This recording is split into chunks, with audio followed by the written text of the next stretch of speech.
Pernah kepikiran nggak? Kita tuh sebenarnya hidup buat apa sih? Dari kecil sekolah, terus lanjut kerja, kerja dan kerja lagi. Sampai tiba-tiba udah tua. Terus kapan hidupnya? Coba kita lihat data deh. Rata-rata usia harapan hidup orang Indonesia itu sekitar 70 tahun. Tapi tahu nggak, banyak penelitian yang bilang kalau generasi sekarang mungkin bakal lebih pendek umurnya. Karena pola hidup yang semakin nggak sehat. Bisa jadi, bukan 70 tahun lagi, tapi cuma 60-an aja. Terus mayoritas kita mulai kerja di umur 20-an dan baru pensiun di umur 60-an. Itu berarti hampir 40 tahun hidup kita dihabiskan buat kerja. 40 tahun, lebih dari setengah hidup kita cuma buat kerja. Nah, pertanyaannya, kerja buat apa sih? Kalau cuma buat bertahan hidup, ya udah, hidup gitu-gitu aja, kayak nunggu weekend doang. Senin sampai Jumat jalanin aja, udah kayak autopilot. Jangan-jangan kita cuma hidup buat nungguin Senin sampai Minggu doang. Nah, sekarang pertanyaannya, kalau suatu hari kita sampai di umur 60-an dan baru sadar ternyata kita cuma kerja doang, nggak sempat menikmati hidup, kira-kira bakal nyesel nggak ya? Nah, jika kamu ingin keluar dari siklus ini atau mengalami masalah yang sama dengan ini, kamu sudah tepat berada di video ini. Karena saya akan membahas apa penyebab dari kebiasaan ini dan bagaimana cara kita keluar darinya.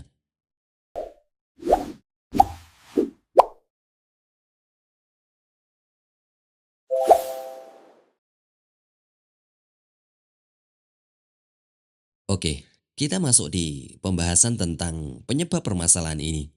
Kenapa hidup kita bisa jadi seperti ini? Hanya berputar-putar di rutinitas kerja tanpa arah dan tiba-tiba tanpa kita sadari kita sudah tua tanpa benar-benar memahami atau menjalani hidup ini dan menikmati kehidupan yang kita jalani.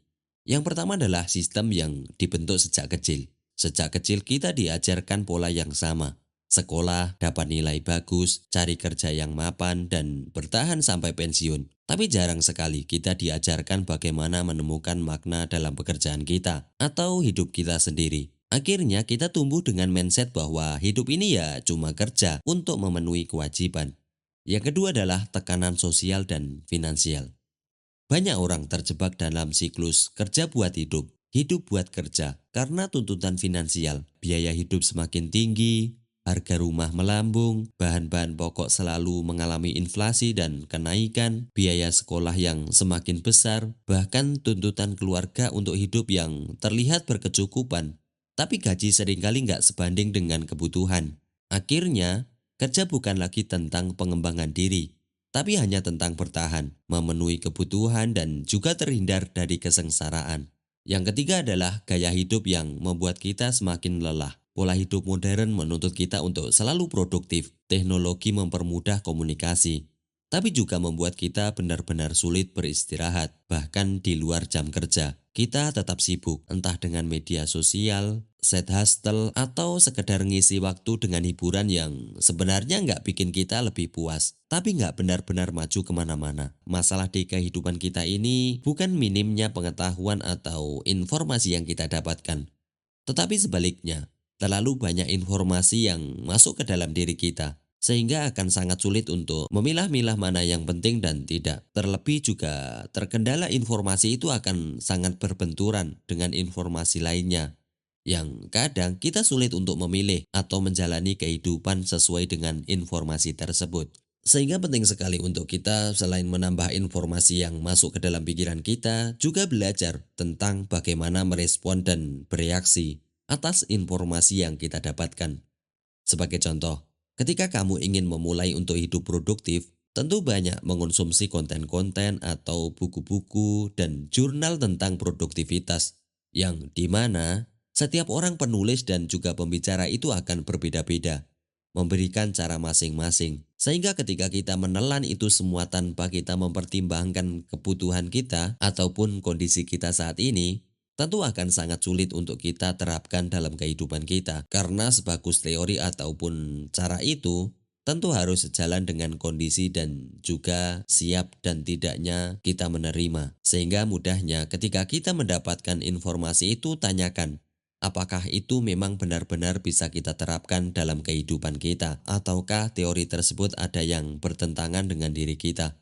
Bahkan bila kita sudah pada tahap yang lebih tinggi dari berbagai informasi yang kita dapatkan, itu akan sangat mudah untuk kita bisa membuat teori yang sesuai dengan kebutuhan kita, yang sesuai dengan realita kehidupan kita. Dan tentu itu akan sangat lebih efektif. Yang keempat adalah kurangnya kesadaran akan tujuan hidup. Ini penting banget. Kita terlalu sibuk mengikuti arus sampai lupa bertanya kepada diri sendiri. Sebenarnya aku kerja buat apa sih? Kalau dari awal kita nggak punya tujuan yang jelas, ya akhirnya cuma ikut alur yang sudah ada, tanpa benar-benar tahu apakah itu yang kita inginkan atau bukan. Yang kelima adalah ketakutan untuk berubah. Banyak orang sadar bahwa mereka nggak bahagia dengan ritme hidupnya, tapi memilih untuk tetap hidup di situ. Kenapa? Karena takut keluar dari zona nyaman. Takut gagal kalau coba sesuatu yang baru. Padahal ya kalau kita nggak pernah berhenti dan bertanya, hidup kita bisa habis begitu saja dalam rutinitas yang nggak benar-benar kita nikmati. Dan kita juga harus lebih paham terkait dengan program daripada kita menjalani kehidupan ini. Karena seringkali jalan kesuksesan itu seakan-akan dibuat seperti jalur yang berbahaya, jalur yang penuh resiko, atau bahkan dianggap jalur yang tidak mungkin dicapai oleh orang-orang yang berada di kalangan bawah.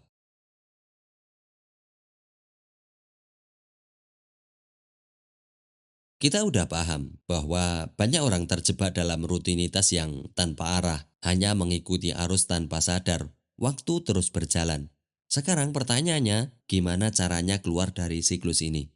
Bayangkan, kamu lagi main video game atau cuma jalan tanpa strategi. Kamu bakal stuck di level yang sama. Sama halnya dalam hidup.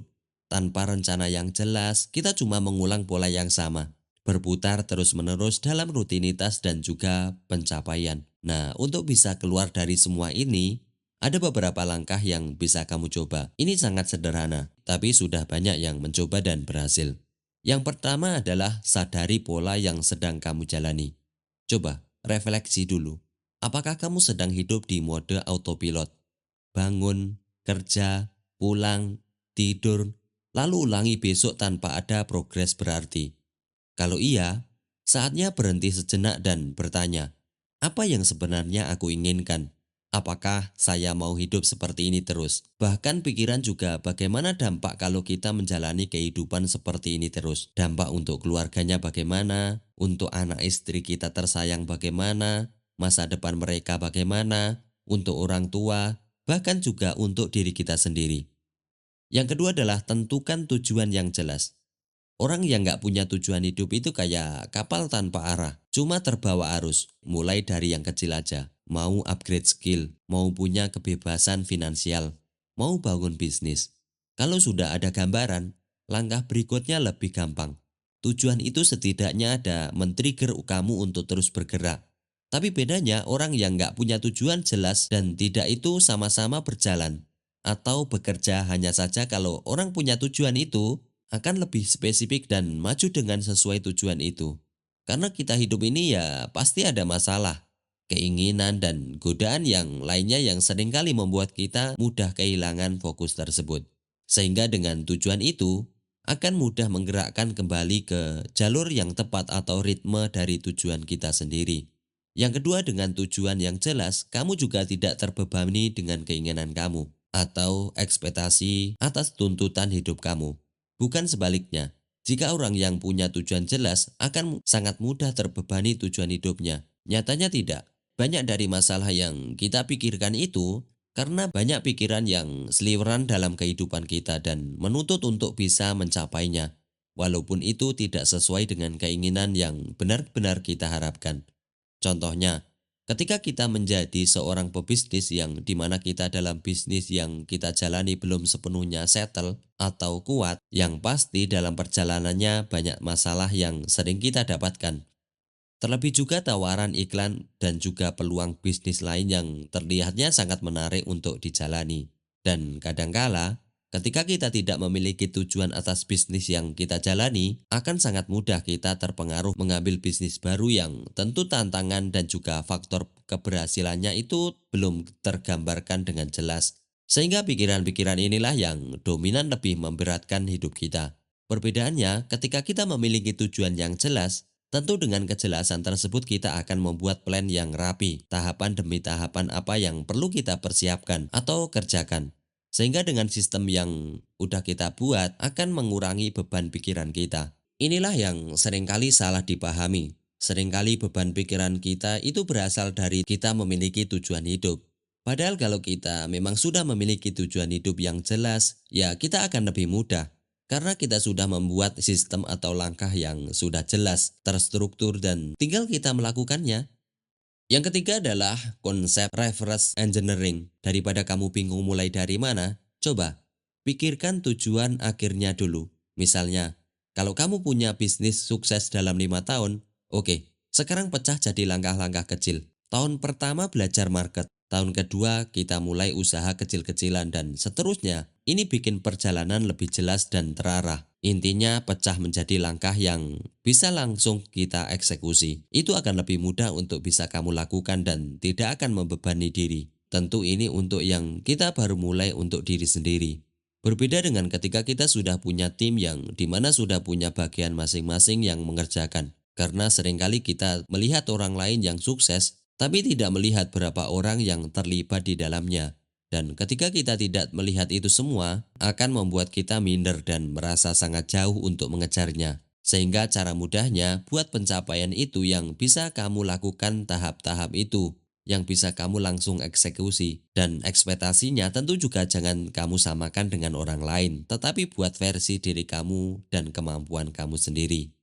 Yang keempat adalah paksa diri keluar dari zona nyaman. Kalau terus menunggu motivasi datang, percayalah, itu nggak bakal terjadi. Rahasianya, ambil tindakanmu dulu, mulai aja dulu.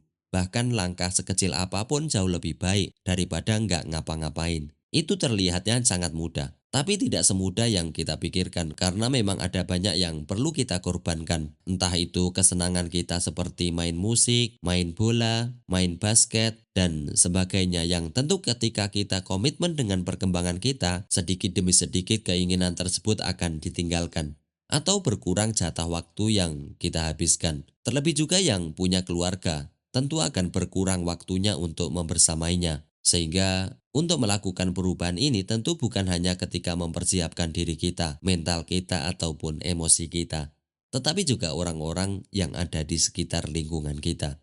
Yang kelima adalah manfaatkan hukum Parkinson. Ingat prinsip ini, pekerjaan akan menghabiskan waktu sesuai dengan batas waktu yang diberikan. Kalau kamu ngasih diri sendiri waktu 1 bulan buat mulai bisnis, ya baru bakal mulai setelah 3 minggu santai.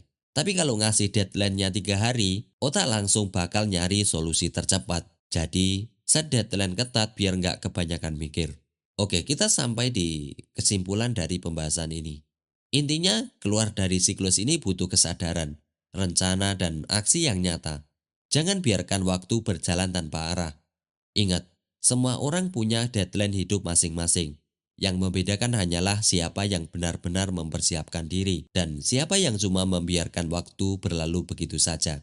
Kuncinya adalah kita mengenal diri sendiri. Kadangkala seorang itu akan mudah terjebak bukan karena tujuannya, bukan karena goal yang akan tercapai, tetapi karena rasa sakit ketika seorang tersebut tidak mencapai goal tersebut. Dan itu kita harus dapatkan dalam diri kita, apa yang bisa menggerakkan kita. Sehingga mengenal diri itu jauh lebih penting dari membuat goal. Kalau dengan teknik-teknik atau cara-cara di atas tidak bisa kamu terapkan ke dalam kehidupan kamu, tentu bukan teorinya yang salah ataupun tekniknya yang tidak tepat, tetapi teori tersebut yang tidak sesuai dengan kondisi kita atau kehidupan kita. Sehingga teori terbaik adalah teori yang datangnya dari dalam diri kita, yang tentu akan sangat sesuai dengan kondisi hidup kita dan juga keinginan kita.